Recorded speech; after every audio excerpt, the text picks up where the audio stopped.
दोस्तों, गौरव जी का ये कार्टून है जिसको न्यूज़ 18 इंडिया ने पब्लिश किया है। ऊपर लिखा हुआ है, रिजल्ट से पहले ही ईवीएम हो रहा ट्रॉल।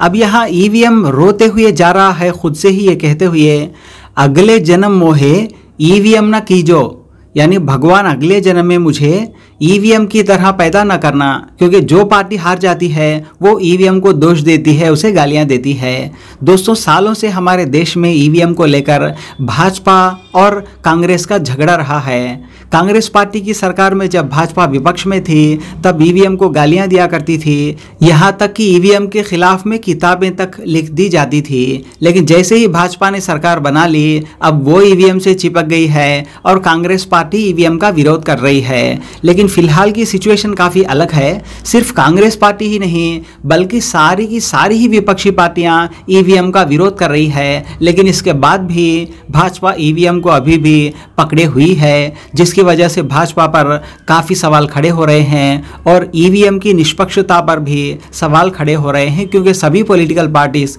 इसके खिलाफ है। वैसे सुप्रीम कोर्ट के पूर्व वकील भानु प्रताप जी तो शुरू से ही ईवीएम के खिलाफ संघर्ष करते आए हैं और वो इस बार विपक्षी पार्टियों से भी रिक्वेस्ट कर रहे हैं कि वो इस संघर्ष में उनका साथ दें। आपने जैसे अभी कहा कि ईवीएम का सवाल उठ रहा है, ईवीएम का सवाल तो हमेशा इस देश के जो वोटर्स हैं उनके सामने हमेशा खड़ा है। पर बात यह है कि ना तो वोटर ढंग से उसको उठाते हैं और ना ही जो राजनीतिक पार्टियां हैं वो उसको उठाती हैं। रही चुनाव आयोग, तो उसे तो उठाने की जरूरत क्या है, वो तो जिसके हाथ का खिलौना बना हुआ है उसके लिए काम करता है। अफसोस यह है कि कोर्ट भी इस मसले को सुनने को तैयार नहीं है। मैं उम्मीद करता हूं कि काश ये वीडियो सुप्रीम कोर्ट के सभी जजों तक पहुंचे, हाई कोर्ट के सभी जजों तक पहुंचे, डिस्ट्रिक्ट कोर्ट के सभी जजों तक पहुंचे, तमाम आईएएस लोग देख पाए, आईपीएस लोग देख पाए, डॉक्टर्स देख पाए, एडवोकेट्स देख पाए, इंजीनियर्स देख पाए, इस देश के तमाम पढ़े लिखे लोग देखें, उन तक कम से कम यह पहुंचे। और मैं सुप्रीम कोर्ट और हाई कोर्ट के जजेस से एक ही सवाल पूछना चाहता हूं कि क्या इस देश के तमाम सुप्रीम कोर्ट के जजेस जानते हैं कि ईवीएम और वीवीपैट कैसे काम करती है? क्या इस देश की सभी सुप्रीम जो हाई कोर्ट हैं उनके जजेस, सभी डिस्ट्रिक्ट कोर्ट्स के जजेस, मजिस्ट्रेट, तमाम IAS IPS officer, collector, SDM, ADM, tehsildar, ये सारे के सारे लोग, तमाम आईपीएस लोग, SP, SSP, IG, DIG, DG, ADGP, special जो सीपी, ये सारे के सारे जो लोग हैं क्या ही जानते हैं? तमाम थानों के थानेदार, दरोगा, सिपाही, तमाम डॉक्टर्स, नीचे से लेकर ऊपर तक जितने भी हैं, जितने भी तमाम पढ़े लिखे लोग हैं, क्या ये जानते हैं कि ईवीएम कैसे काम करती है? ईमानदारी से ये सवाल का जवाब देंगे तो कहेंगे नहीं, हम नहीं जानते कि ईवीएम और वीवीपैट मशीन कैसे काम करती है। सो जब इस देश के पढ़े लिखे लोग नहीं जानते, एक्सेप्ट सॉफ्टवेयर इंजीनियर्स, केवल वो जानते हैं कि कैसे काम करती है। उनकी आबादी कितनी है आप जान सकते हैं। और इस देश में जो वोटर हैं उन वोटरों की संख्या 90 करोड़ से ज्यादा है, यानी 99% से ज्यादा वोटर जिस व्यवस्था के विषय में कुछ नहीं जानते कि कैसे काम करती है, उससे इलेक्शन हो रहा है। तो क्या इसे ट्रांसपेरेंसी कहेंगे? ट्रांसपेरेंसी होती है कि अनपढ़ से अनपढ़, पढ़े से पढ़ा व्यक्ति भी, खूब पढ़ा लिखा व्यक्ति भी, हर कोई जानता है कि जो चुनाव हो रहा है कि वो कैसे हो रहा है, कि मैं जिस व्यक्ति को, जिस पार्टी को वोट देना चाहता हूं, मैंने उसी को वोट दी है, मैंने उसी के निशान पे चिन्ह लगाया और मेरी वोट उसी के खाते में गिनी जाएगी। यह है ट्रांसपेरेंसी। कहीं है क्या ईवीएम के माध्यम से? नहीं। अभी 4 महीने पहले की लगभग की बात है, एक बड़ी प्रेस कॉन्फ्रेंस करी थी कांग्रेस पार्टी ने, पवन खेड़ा साहब ने, उसमें एक लेटर भी दिखाया था, इलेक्शन कमीशन का लेटर था।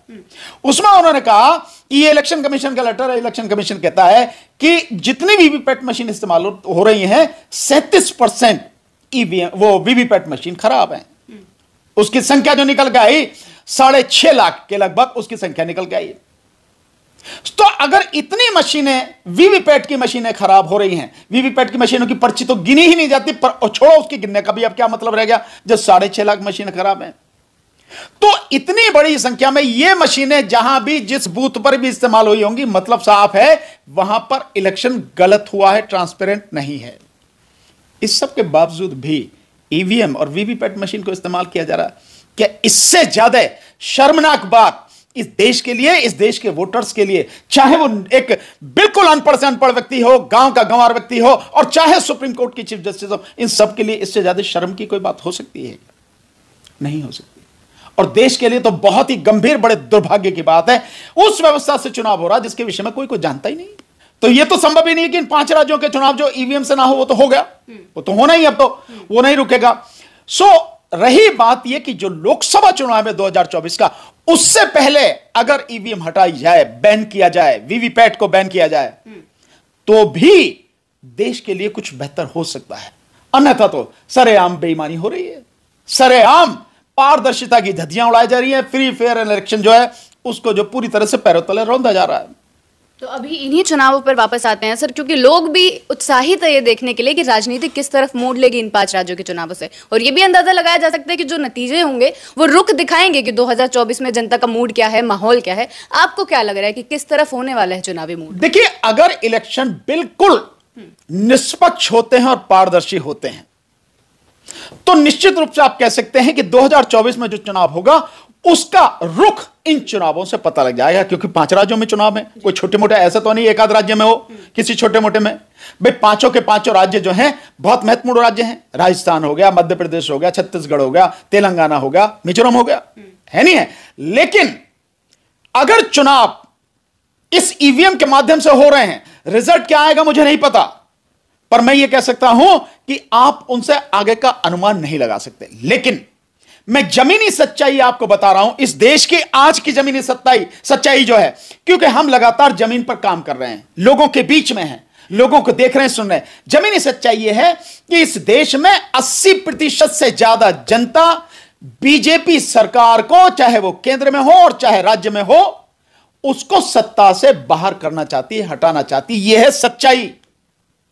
किसी भी हालत में वो बीजेपी की सरकार को, चाहे केंद्र में मोदी की सरकार हो, चाहे राज्यों में बीजेपी की, मध्य प्रदेश में शिवराज चौहान की सरकार हो या कोई भी हो, उनको किसी कीमत पर भी सत्ता में देखना नहीं चाहती, बाहर करना चाहती है। लोग इस कदर दुखी हैं